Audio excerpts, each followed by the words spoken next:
शिव पुराण में कहा गया है, प्रदोषे पूजितो यस्तु शंकरो भक्तवत्सल स बुद्धि दोषान नाशयेत सर्व सौख्य प्रदायक।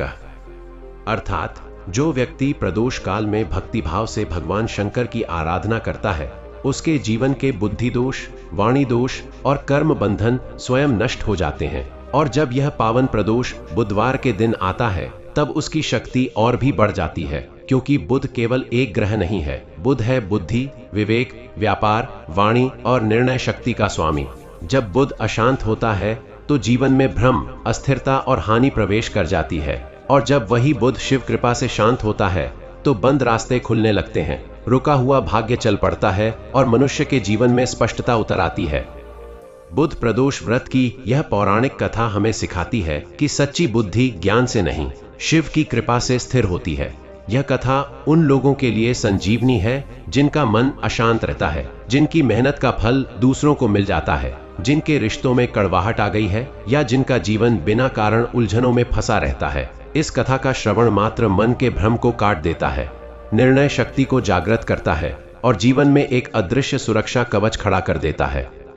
लेकिन आगे बढ़ने से पहले मेरी सभी माताओं, बहनों, भाइयों और प्रिय दर्शक बंधुओं से एक विनम्र निवेदन है। यदि आपके हृदय में भगवान शिव के प्रति सच्ची श्रद्धा है, यदि आप चाहते हैं कि सनातन की यह दिव्य शक्ति हर उस व्यक्ति तक पहुंचे जो आज मानसिक, आर्थिक या पारिवारिक संघर्ष से गुजर रहा है, तो कृपया इस पवित्र कथा को अपना आशीर्वाद अवश्य दें।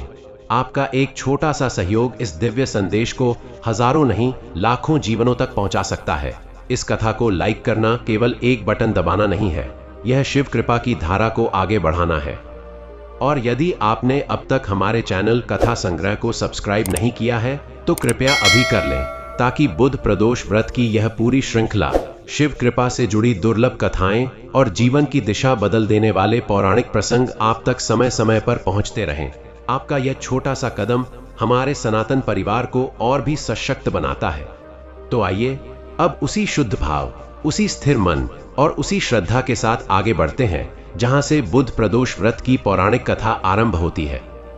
एक ऐसी कथा जो केवल सुनी नहीं जाती, बल्कि जीवन में अनुभव की जाती है। सृष्टि के आरंभ से पहले न समय था, न दिशा, न ही कोई निश्चित आकार। चारों ओर केवल एक अनंत मौन फैला हुआ था, ऐसा मौन जिसमें स्वयं सृष्टि की धड़कन छिपी थी।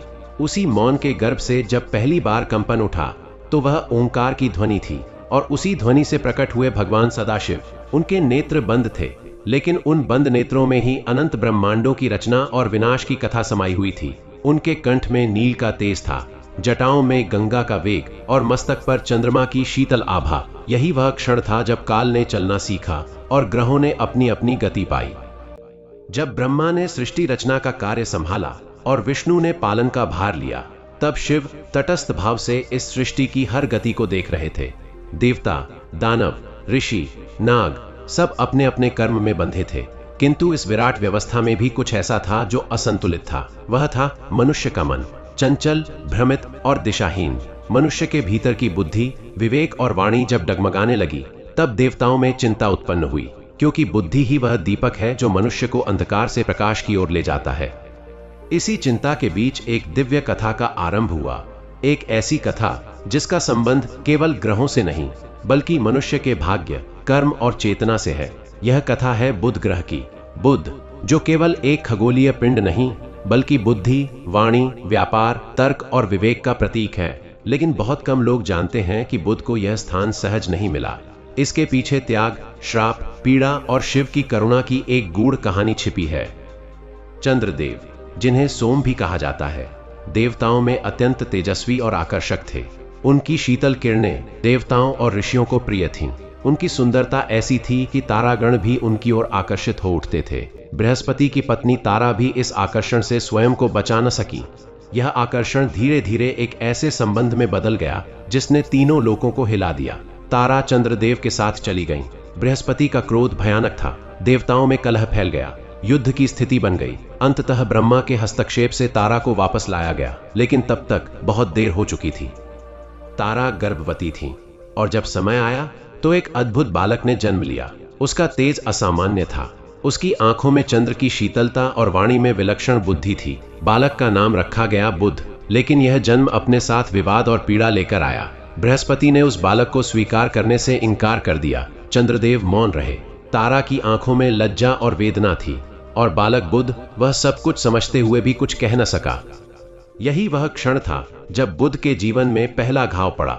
वह घाव बाहरी नहीं था, वह आत्मा का था। देवताओं के बीच रहते हुए भी वह स्वयं को अकेला महसूस करता था। उसकी बुद्धि तीव्र थी, लेकिन उसका मन अशांत। वह प्रश्न करता, मेरा स्थान क्या है, मेरी पहचान क्या है? और इन प्रश्नों का उत्तर किसी के पास नहीं था। समय बीतता गया। बुध बड़ा होने लगा। उसकी वाणी में तर्क था, उसकी दृष्टि में गहराई। वह वेदों का अध्ययन करता, शास्त्रों पर विचार करता, लेकिन उसका हृदय कहीं न कहीं खाली था। देवसभा में उसे कभी पूर्ण सम्मान नहीं मिला। कभी उसे चंद्रपुत्र कहा गया, कभी बृहस्पति का अपमान। यह द्वंद्व उसे भीतर ही भीतर तोड़ रहा था, और इसी मानसिक पीड़ा के कारण बुध का प्रभाव कभी शुभ तो कभी अशुभ होने लगा। जब वह प्रसन्न होता तो बुद्धि तेज हो जाती, जब वह दुखी होता तो भ्रम, छल और अस्थिरता जन्म लेने लगती। ऋषियों ने यह देखा। उन्होंने जाना कि यदि बुध का संतुलन न हुआ तो मनुष्य की बुद्धि भटक जाएगी। व्यापार में धोखा, वाणी में कटुता, संबंधों में अविश्वास बढ़ेगा। यह केवल एक ग्रह की समस्या नहीं थी, यह पूरी सृष्टि के मानसिक संतुलन का प्रश्न था। तब सभी देवता एकमत होकर कैलाश पहुंचे, वहां जहां शिव ध्यान मग्न थे, जहां समय भी ठहर जाता है। देवताओं ने शिव से प्रार्थना की। उन्होंने बुध की कथा सुनाई, उसका जन्म, उसका अपमान, उसका द्वंद्व। शिव ने नेत्र खोले। उनकी दृष्टि में करुणा थी, लेकिन साथ ही गहन गंभीरता भी। उन्होंने कहा, बुध दोषी नहीं है, दोष है अहंकार का, आसक्ति का और असत्य संबंधों का। जो बुद्धि पीड़ा से जन्म लेती है, वही सबसे अधिक भटकती है। शिव ने बुध को अपने समक्ष बुलाया। बुध कांपता हुआ आया। पहली बार किसी ने उसे बिना पूर्वाग्रह के देखा। शिव ने पूछा, तुम क्या चाहते हो? बुध ने कहा, प्रभु, मैं सम्मान नहीं चाहता, मैं केवल स्थिरता चाहता हूं, ताकि मेरी बुद्धि किसी को भ्रमित न करे, किसी का अहित न करे। शिव मौन रहे, वही मौन जो सृष्टि रचता भी है और संहार भी करता है। फिर उन्होंने कहा, तुम्हें संतुलन मिलेगा, लेकिन उसके लिए तप आवश्यक है, क्योंकि बिना तप के बुद्धि अहंकार बन जाती है। शिव ने बुध को प्रदोष काल का रहस्य बताया। वह काल जब दिन और रात का संधि क्षण होता है, जब अंधकार और प्रकाश एक दूसरे से मिलते हैं। शिव ने कहा, जो इस समय मेरी आराधना करेगा वह तुम्हारे दोष से मुक्त होगा। उसी क्षण से बुध प्रदोष व्रत का बीज पड़ा। यह व्रत केवल ग्रह शांति का उपाय नहीं था, यह मनुष्य की बुद्धि को शुद्ध करने का साधन था। शिव ने बुध को आशीर्वाद दिया, तुम ग्रहों में वह होगे जो मनुष्य को सही और गलत का भेद सिखाएगा, लेकिन जो तुम्हारा अपमान करेगा, तुम्हें हल्के में लेगा, उसकी बुद्धि भ्रमित होगी। बुध ने शिव के चरणों में सिर रख दिया। पहली बार उसके हृदय को शांति मिली। कैलाश में घंटियां बजी, गंगा की धारा और भी निर्मल हो उठी। देवताओं ने राहत की सांस ली। लेकिन यह कथा यहीं समाप्त नहीं होती, क्योंकि जो वरदान देवताओं को मिला वही परीक्षा बनकर मनुष्य के जीवन में उतरने वाला था। क्योंकि शिव ने यह भी कहा था, कलयुग में मनुष्य सबसे अधिक बुद्धि का दुरुपयोग करेगा, तब यही व्रत उसकी रक्षा करेगा। और उसी भविष्यवाणी के साथ प्रदोष काल और बुध का संबंध अमर हो गया। उस दिन के बाद से हर बुधवार को जब सूर्य ढलता है और अंधकार धीरे धीरे धरती को घेरता है, तब शिव की ऊर्जा सबसे अधिक सक्रिय होती है, और जो उस समय श्रद्धा से दीप जलाता है, मन को शांत करता है और सत्य का संकल्प लेता है, उसकी बुद्धि को दिशा मिलती है। लेकिन क्या हर कोई इस व्रत को सही विधि से करता है? क्या केवल दीप जलाना पर्याप्त है? और क्या होता है जब कोई इस व्रत का अपमान करता है? इन प्रश्नों के उत्तर छिपे हैं उन कथाओं में जो आगे आने वाली हैं, जहां एक निर्धन ब्राह्मण की बुद्धि उसे रसातल से शिखर तक ले जाएगी, जहां एक राजा का अहंकार उसे पतन की ओर धकेलेगा, और जहां एक स्त्री की मौन भक्ति चमत्कार रचेगी। क्योंकि बुध प्रदोष केवल व्रत नहीं, यह परीक्षा है बुद्धि की, नियत की और आत्मा की। उस रात कैलाश पर अद्भुत शांति थी। ऐसा प्रतीत हो रहा था मानो स्वयं समय भी शिव की उस भविष्यवाणी को सुनकर ठहर गया हो।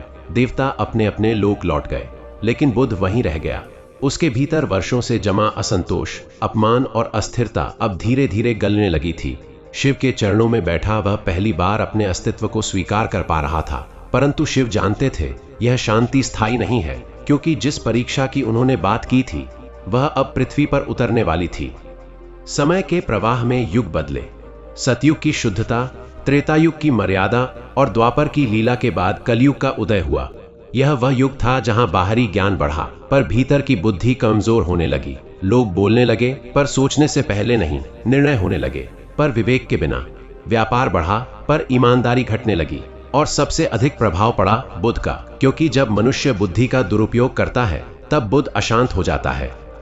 इसी कलयुग में भारतवर्ष के छोटे से नगर में एक निर्धन ब्राह्मण रहता था। उसका नाम था धर्मदत्त। नाम के अनुरूप उसका जीवन अत्यंत सरल और सत्यनिष्ठ था। वह वेद जानता था पर धन नहीं, वाणी में मधुरता थी पर भाग्य में कठोरता।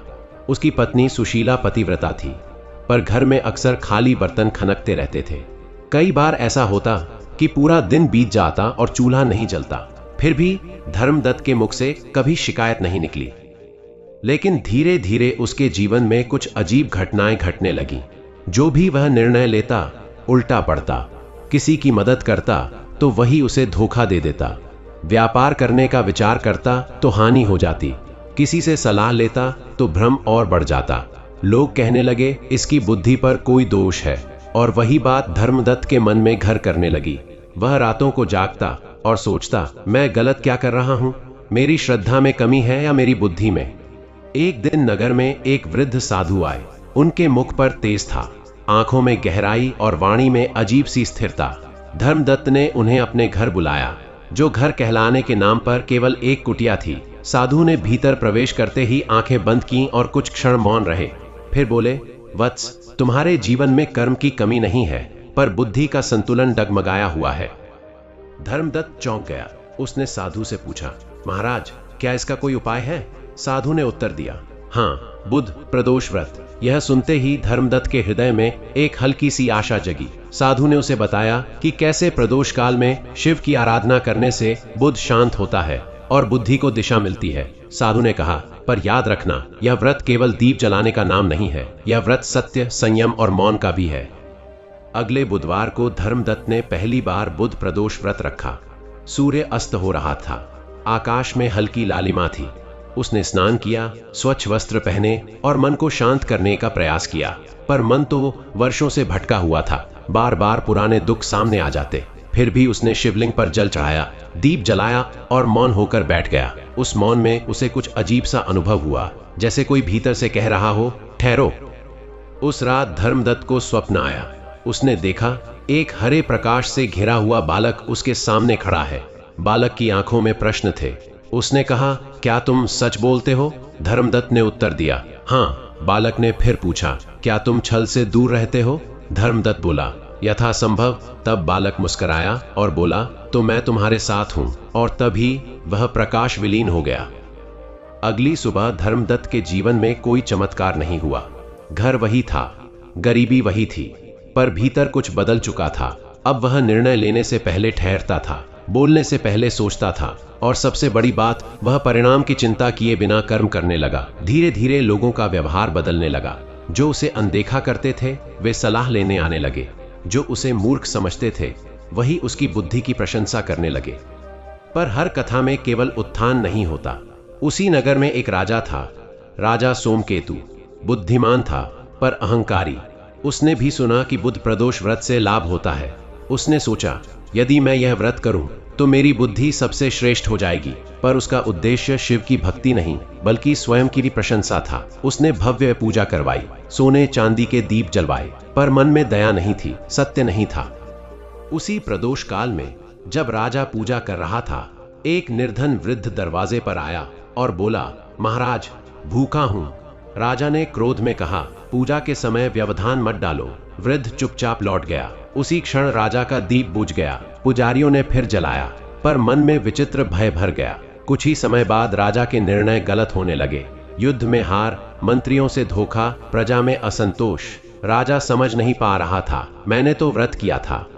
तभी उसे समझ आया, व्रत का अपमान केवल न करने से नहीं होता बल्कि अहंकार से भी होता है। जो बुद्धि को साधन नहीं हथियार बना लेता है उसके लिए बुद्ध सबसे कठोर बन जाता है। इधर धर्मदत्त का जीवन सरल होते हुए भी स्थिर होने लगा। उसकी वाणी में ऐसा प्रभाव आ गया कि लोग उसे विवाद सुलझाने बुलाने लगे। उसे धन मिला पर घमंड नहीं, और यही बुद्ध प्रदोष का रहस्य था, जो झुकता है वही उठता है। पर यह तो केवल शुरुआत थी, क्योंकि अभी एक और कथा बाकी थी, एक ऐसी स्त्री की जिसने बिना एक शब्द बोले शिव को प्रसन्न कर लिया था, जिसकी मौन भक्ति ने पूरे नगर का भाग्य बदल दिया था। और यह भी सत्य था कि आने वाले समय में ऐसे लोग भी होंगे जो इस व्रत को केवल परंपरा समझकर करेंगे और परिणाम न मिलने पर दोष लगाएंगे।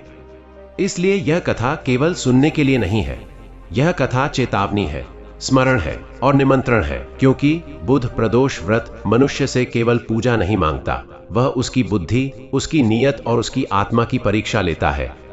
और यह परीक्षा हर बुधवार, हर प्रदोष काल फिर से आरंभ होती है। और उसी परीक्षा की अगली कड़ी में समय ने एक और दृश्य रचा। वही नगर, वही लोग, लेकिन अब हवा में एक अनजानी बेचैनी थी, जैसे किसी अदृश्य शक्ति ने सबको देखना शुरू कर दिया हो। बुद्ध प्रदोष का प्रभाव अब केवल धर्मदत्त और राजा तक सीमित नहीं रहा था, उसकी तरंगें पूरे नगर में फैलने लगी थीं। कुछ लोगों के जीवन में स्पष्टता आ रही थी, तो कुछ के जीवन में भ्रम और बढ़ता जा रहा था। यह अंतर केवल एक बात पर निर्भर था, नियत। इसी नगर में एक स्त्री रहती थी, उसका नाम था गंगावती। साधारण सी स्त्री, साधारण सा जीवन। न उसके पास धन था, न विद्या, न ही किसी प्रकार का प्रभाव। उसका पति एक सामान्य कुम्हार था, जो दिन भर मेहनत करता, फिर भी घर की स्थिति कभी स्थिर नहीं हो पाती। गंगावती अधिक बोलती नहीं थी। लोग कहते थे इसकी वाणी में कोई आकर्षण नहीं, पर कोई यह नहीं जानता था कि उसका मौन ही उसकी सबसे बड़ी साधना है। गंगावती ने न तो कभी शास्त्र पढ़े थे, न ही व्रतों के नियम जानती थी, पर वह एक बात जानती थी, दिन ढलते समय मन को शांत रखना। हर बुधवार प्रदोष काल में वह अपने घर के आंगन में एक छोटा सा दीप जलाती, मिट्टी का दीप, न मंत्र न स्तोत्र, बस दीप जलाकर आंखें बंद कर लेती, न कुछ मांगती न कुछ कहती, केवल भीतर ही भीतर शिव का स्मरण करती। एक दिन पड़ोस की स्त्रियां उसके पास आईं और बोलीं, गंगावती, तुम न कथा सुनती हो न मंत्र जानती हो, फिर यह दीप क्यों जलाती हो? गंगावती ने सिर झुकाकर केवल इतना कहा, जब दीप जलता है तो मन अपने आप शांत हो जाता है, और फिर वह चुप हो गई। उसी रात नगर में एक विचित्र घटना घटी। राजा सोमकेतु को स्वप्न आया। उसने देखा एक हरे प्रकाश से भरा हुआ आकाश, और उस आकाश के नीचे वही निर्धन वृद्ध खड़ा है जिसे उसने दरवाजे से लौटा दिया था। वृद्ध की आंखों में अब दया नहीं, प्रश्न था। उसने कहा, राजा, तुमने दीप जलाया पर मन का अंधकार नहीं मिटाया। राजा घबरा कर जाग उठा। उसके हृदय में पहली बार पश्चाताप ने दस्तक दी। अगले दिन राजा ने गुप्त रूप से नगर में घूमने का निश्चय किया। वह यह देखना चाहता था कि आखिर बुद्ध प्रदोष का प्रभाव किस पर और कैसे पड़ रहा है। घूमते घूमते वह गंगावती के घर के पास पहुंचा। प्रदोष काल चल रहा था। राजा ने देखा एक साधारण स्त्री, मिट्टी का दीप और पूर्ण मौन, न आडंबर न प्रदर्शन। उस दृश्य ने राजा के मन को झकझोर दिया। उसे लगा जैसे उसके भीतर का अहंकार उस दीप की लौ में पिघलने लगा हो। उसी क्षण राजा को अनुभव हुआ कि उसके चारों ओर का भार कुछ हल्का हो गया है। वह बिना कुछ कहे लौट गया। उस रात उसने पहली बार सोने से पहले किसी से कुछ नहीं कहा, बस मौन में बैठा रहा। और वही मौन उसके लिए सबसे कठिन था, क्योंकि अहंकार को सबसे अधिक भय मौन से ही लगता है। इधर धर्मदत्त के जीवन में एक नई परीक्षा आ गई थी। नगर के कुछ व्यापारियों ने उससे सलाह लेकर लाभ कमाया, पर श्रेय स्वयं ले लिया। पहले की तरह धर्मदत्त को दुख हुआ, पर इस बार उसने प्रतिक्रिया नहीं दी। वह केवल इतना बोला, जो मिला है वह शिव की कृपा है। यह वाक्य सुनकर कुछ लोगों को लज्जा हुई, कुछ को क्रोध, पर धर्मदत्त शांत रहा। उसी रात उसे फिर स्वप्न आया, वही हरे प्रकाश का बालक। इस बार वह मुस्कुरा रहा था। उसने कहा, अब तुम समझने लगे हो, बुद्धि तब स्थिर होती है जब वह अपने श्रेय की भूख ही न रहे। धर्मदत्त की आंखों से आंसू बह निकले। वह समझ गया कि बुद्ध केवल निर्णय नहीं देता, वह परीक्षा भी लेता है। समय के साथ नगर में यह चर्चा फैलने लगी कि बुद्ध प्रदोष कोई साधारण व्रत नहीं है। जो इसे केवल लाभ के लिए करता है वह उलझ जाता है, जो इसे शुद्ध मन से करता है वह निखर जाता है। कई लोग बीच में ही व्रत छोड़ने लगे। कुछ ने दोष देना शुरू किया, कुछ नहीं होता इससे, और कुछ लोग ऐसे भी थे जिनके जीवन में अचानक ऐसी परिस्थितियां आने लगी जहां उन्हें सत्य और असत्य के बीच चुनाव करना पड़ता। एक व्यापारी था, नाम था चंद्रकांत। वह बहुत चतुर था पर उतना ही चालाक। उसने सोचा, यदि बुद्ध बुद्धि देता है तो मैं इसका उपयोग और अधिक लाभ के लिए करूंगा। उसने व्रत तो रखा पर उसी दिन झूठे तौल से सामान बेचा। उसी रात उसके घर में आग लग गई। कोई बड़ा नुकसान नहीं हुआ पर उसका अहंकार जलकर राख हो गया।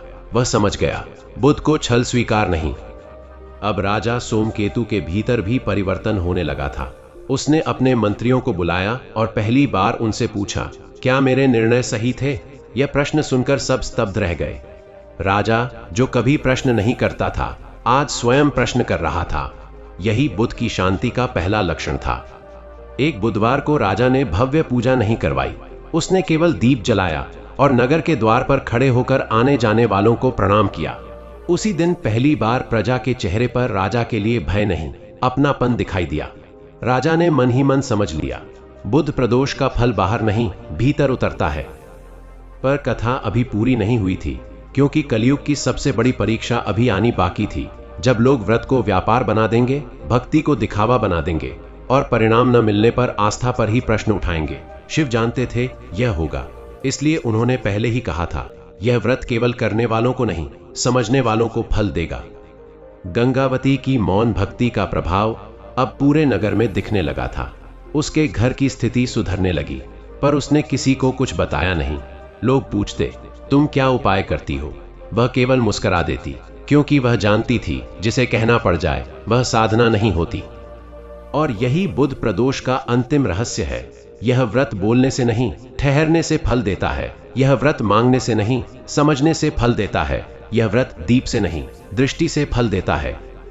इसलिए जब अगली बार बुधवार को सूर्य अस्त होगा और प्रदोष काल आएगा, तब केवल दीप मत जलाइए।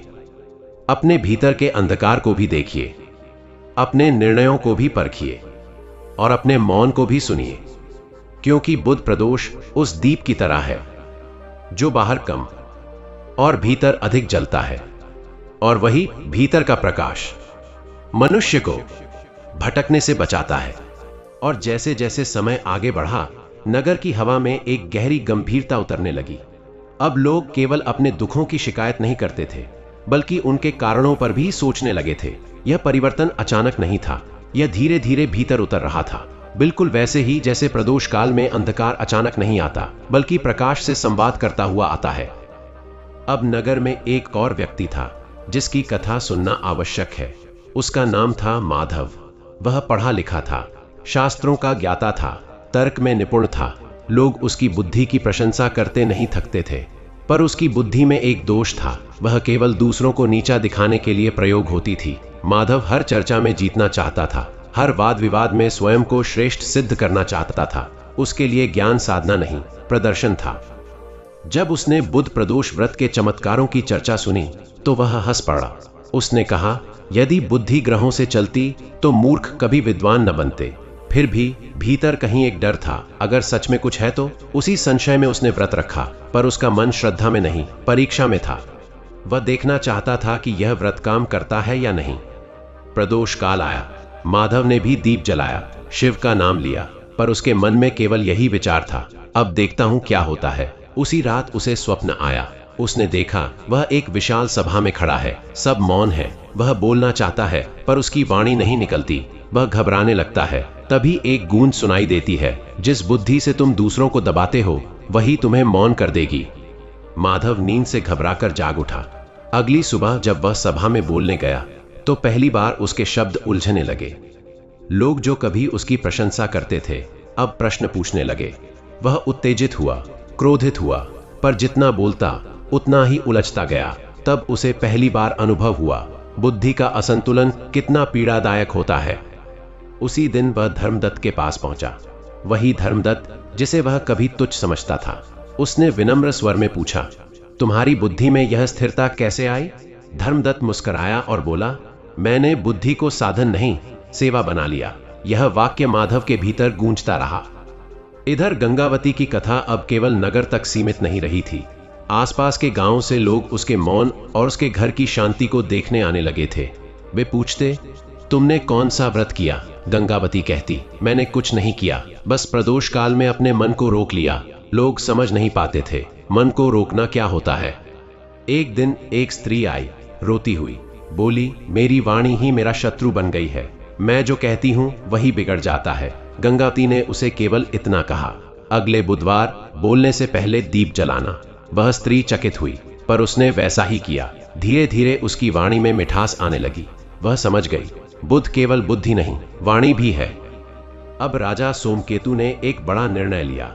उसने घोषणा की कि नगर में प्रदोष काल के समय कोई भी व्यापार, कोई भी दंड, कोई भी युद्ध संबंधी चर्चा नहीं होगी। उस समय केवल मौन और आत्मचिंतन होगा। पहले लोगों को यह अजीब लगा, पर धीरे धीरे उन्होंने महसूस किया कि उस 1 घंटे का मौन पूरे दिन की उलझनों को सुलझा देता है। लेकिन कलयुग है, यहाँ हर प्रकाश के साथ छाया भी आती है। कुछ लोगों ने इस व्रत को दिखावे का साधन बना लिया। वे ऊंची आवाज में शिव का नाम लेते, बड़े बड़े दीप जलाते और मन ही मन दूसरों को छोटा समझते। परिणाम वही हुआ, उनकी बुद्धि और अधिक भ्रमित होने लगी। वे कहते, हम तो व्रत करते हैं, फिर भी दुख क्यों? उन्हें कोई उत्तर नहीं देता था, क्योंकि उत्तर बाहर नहीं, भीतर था। एक दिन उसी नगर में भयंकर विवाद खड़ा हो गया। 2 परिवारों के बीच छोटी सी बात पर हिंसा की स्थिति बन गई। राजा ने सभा बुलाई, सब अपनी अपनी बात जोर से कहने लगे। कोई किसी को सुनने को तैयार नहीं था। तभी धर्मदत्त आगे आया और बोला, प्रदोष काल आने वाला है, यदि अनुमति हो तो निर्णय बाद में लें। सबने अनिच्छा से स्वीकार किया। प्रदोष काल में दीप जले, सभा मौन हुई। उस मौन में लोगों ने पहली बार अपनी ही आवाज सुनी, जो भीतर से पूछ रही थी, क्या तुम सही हो? जब मौन टूटा तो कई लोग रो रहे थे। विवाद स्वयं शांत हो गया। राजा समझ गया, बुद्ध प्रदोष केवल व्यक्तिगत नहीं, सामूहिक भी है। उसी रात कैलाश पर शिव मुस्कुराए। उन्होंने पार्वती से कहा, देखो, जब मनुष्य रुकना सीखता है तब सृष्टि स्वयं उसे दिशा दे देती है। पार्वती ने पूछा, और जो नहीं रुकते? शिव ने उत्तर दिया, वे बार बार गिरते हैं जब तक सीख न लें। अब समय आ गया था कि बुद्ध स्वयं प्रकट हों। एक रात प्रदोष काल में जब दीपों की पंक्ति नगर में जल रही थी, आकाश में हरे प्रकाश की एक हल्की सी रेखा दिखाई दी। किसी ने कुछ नहीं कहा, पर सबने अनुभव किया, कुछ उपस्थित है। उसी क्षण कई लोगों के मन से एक साथ एक ही भाव उठा, सत्य। अगले दिन से नगर में चोरी कम हो गई, छल घटने लगा, वाणी संयमित होने लगी। लोग जान गए थे, बुद्ध शांत है, पर यह शांति स्थायी तभी रहेगी जब नीयत शुद्ध रहेगी। और यहीं यह कथा फिर एक मोड़ लेती है, क्योंकि आने वाले समय में ऐसे लोग भी होंगे जो इस व्रत को केवल कथा समझेंगे, केवल परंपरा समझेंगे। वे कहेंगे, हमारे पास समय नहीं, पर सच यह है, जिसके पास अपने भीतर झांकने का समय नहीं, उसके पास कुछ भी संभालने का समय नहीं होता। इसलिए यह कथा यहीं समाप्त नहीं होती। यह हर उस व्यक्ति के जीवन में आगे बढ़ती है जो हर बुधवार, हर प्रदोष काल में एक पल के लिए रुकता है, दीप जलाता है और स्वयं से पूछता है, क्या मेरी बुद्धि मुझे सही दिशा में ले जा रही है? क्योंकि बुद्ध प्रदोष कोई तिथि नहीं, यह एक दर्पण है जो दिखाता है हम क्या सोचते हैं, क्यों सोचते हैं और किस दिशा में जा रहे हैं। और जो उस दर्पण में सच देख लेता है, वह फिर कभी अंधकार में भटकता नहीं। लेकिन कथा यहीं ठहरती नहीं, क्योंकि जब कोई दर्पण सच दिखाने लगता है तो कुछ लोग उसे देखकर स्वयं को सुधार लेते हैं और कुछ उसी दर्पण को तोड़ देना चाहते हैं। जिस नगर में मौन ने लोगों को जोड़ना शुरू किया था, वहीं अब एक नया शोर जन्म लेने वाला था। समय बीतता गया, सप्ताह दर सप्ताह बुधवार आते रहे, प्रदोष काल आता रहा, दीप जलते रहे, पर हर दीप के नीचे मन एक जैसा नहीं होता। कुछ लोग सचमुच भीतर झांकने लगे थे और कुछ केवल बाहर की रोशनी दिखाने लगे थे। इसी नगर में अब प्रवेश होता है उस व्यक्ति का जो स्वयं को सबसे बड़ा शिव भक्त मानता था। उसका नाम था विजयरथ। वह नगर का धनी व्यापारी था। धन था, प्रतिष्ठा थी, लोगों का सम्मान था और अब भक्ति भी उसके लिए एक नया आभूषण बन चुकी थी। हर बुधवार वह सबसे बड़ा दीप जलाता, सबसे ऊंची आवाज में मंत्र पढ़ता और सबसे आगे बैठकर आंखें बंद करता। लोग कहते, देखो कितना बड़ा भक्त है, पर कोई नहीं जानता था कि उसकी आंखें बाहर से बंद होती थीं, भीतर से नहीं। उसकी भक्ति समर्पण नहीं थी, वह सौदा थी। हर दीप के साथ वह मन ही मन कहता, हे शिव, यह दीप मैंने जलाया है, अब मेरे व्यापार को और बढ़ा दो। जहां भक्ति व्यापार बन जाती है वहां बुद्ध की शांति टिक नहीं पाती। धीरे धीरे नगर में अजीब घटनाएं होने लगी। कागजों में गलतियां बढ़ने लगी, बातों में भ्रम आने लगा। लोग वही सुनने लगे जो कहा ही नहीं गया था। वाणी उलझने लगी और बुद्धि अस्थिर होने लगी। सबसे पहले इसका प्रभाव स्वयं विजयरथ पर पड़ा। एक दिन उसका सबसे भरोसेमंद आदमी उसके विरुद्ध खड़ा हो गया। बिना चेतावनी, बिना कारण विजयरथ चिल्लाया, मैंने तुझे सब कुछ दिया। सामने से उत्तर आया, आपने दिया पर कभी सुना नहीं। उस क्षण विजयरथ मौन रह गया, क्योंकि पहली बार उसकी बुद्धि के पास इस वाक्य का कोई उत्तर नहीं था। उसी रात जब प्रदोष काल आया, विजयरथ ने भी दीप जलाया, पर आज उसके हाथ कांप रहे थे। इस बार उसने शिव से कुछ मांगा नहीं, केवल इतना पूछा, गलती कहां हुई? उत्तर शब्दों में नहीं आया। उसी रात उसने स्वप्न देखा। उसने स्वयं को एक तराजू के सामने खड़ा पाया। एक पलड़े में धन था, दूसरे में दीप। तराजू डगमगाया और दीप वाला पलड़ा नीचे चला गया। तभी एक गंभीर गूंज सुनाई दी, जहां नियत भारी नहीं होती वहां दीप भी हल्के हो जाते हैं। नींद खुली तो उसका हृदय तेजी से धड़क रहा था। वह समझ चुका था, समस्या बाहर नहीं, भीतर है। अगली सुबह वह गंगावती के घर पहुंचा, जिसे वह पहले साधारण समझता था। उसने पूछा, तुम्हारे मौन में इतना बल कैसे है? गंगावती ने कोई उत्तर नहीं दिया। वह केवल एक दीपक लेकर आई और उसे विजयरथ के हाथ में थमा दिया। फिर शांत स्वर में बोली, आज इसे जलाना नहीं, बस पकड़कर बैठना। विजयरथ को यह अजीब लगा, पर उसने वैसा ही किया। प्रदोष काल आया, सबने दीप जलाए और विजयरथ केवल दीप पकड़े बैठा रहा। पहली बार उसने मंत्र नहीं पढ़ा, पहली बार उसने कुछ मांगा नहीं। उसी मौन में उसने अपने भीतर एक शोर सुना, अपने अहंकार का शोर। उसकी आंखों से आंसू बहने लगे, क्योंकि कुछ टूट रहा था पर पीड़ा नहीं दे रहा था। उसी क्षण नगर के ऊपर फिर वही हल्की हरी रेखा दिखाई दी, इस बार और भी स्पष्ट। लोगों ने अनुभव किया, बुद्ध फिर उपस्थित है। पर अब यह केवल चेतावनी नहीं थी, यह परीक्षा थी। आने वाले दिनों में कई मुखौटे गिरने वाले थे।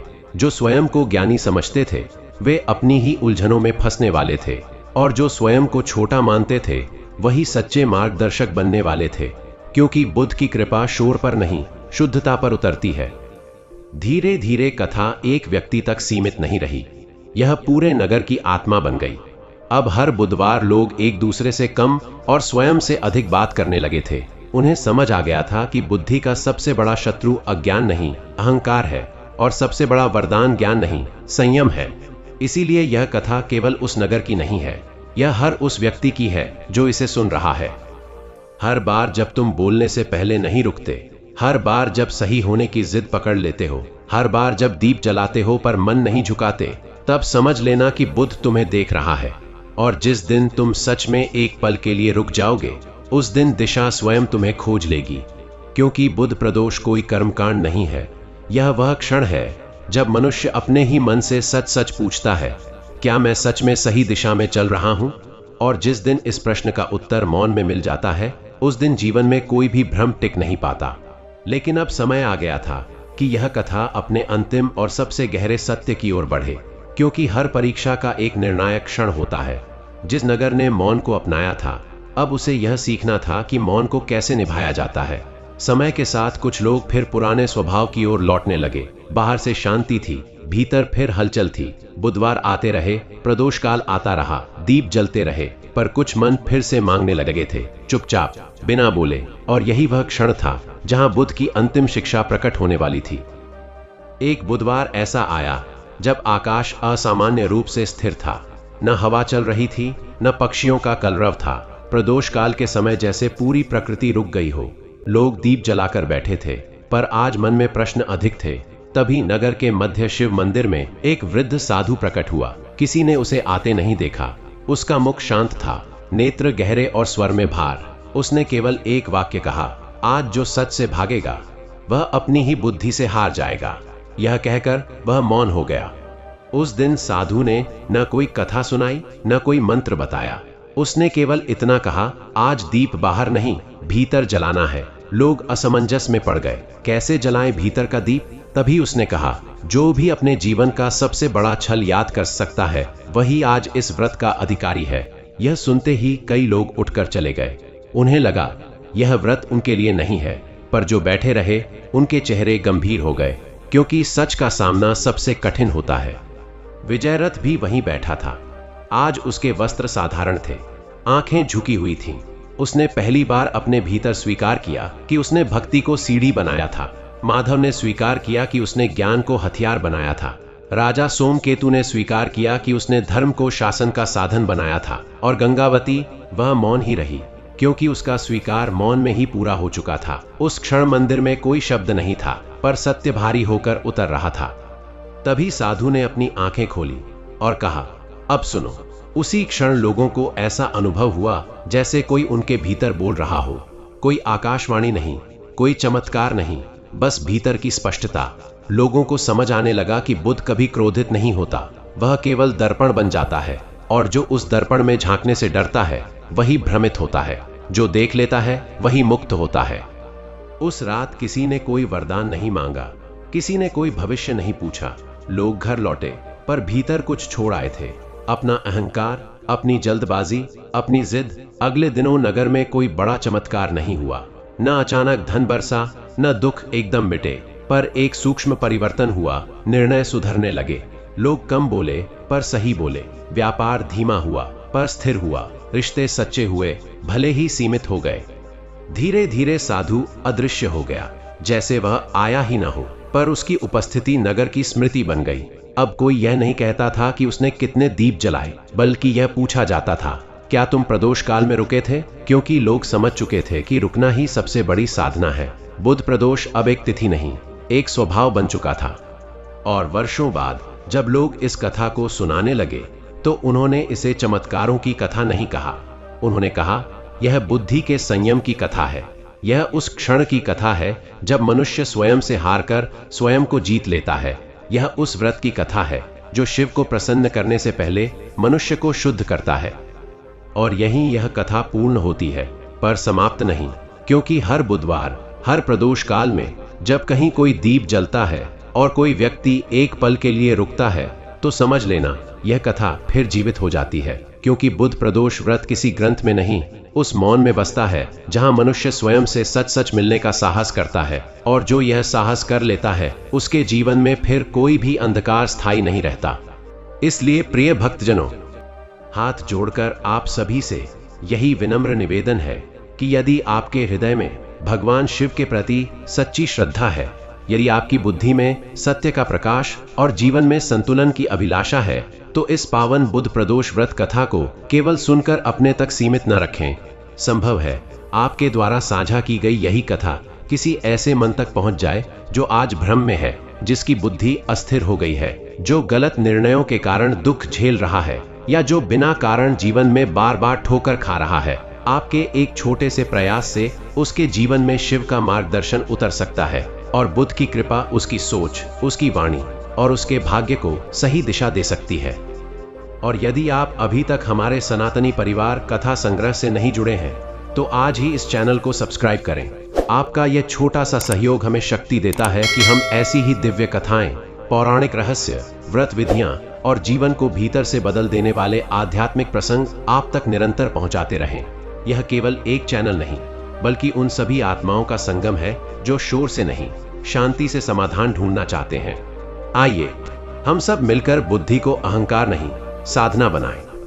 हम सब मिलकर वाणी को कटु नहीं, करुणामय बनाएं।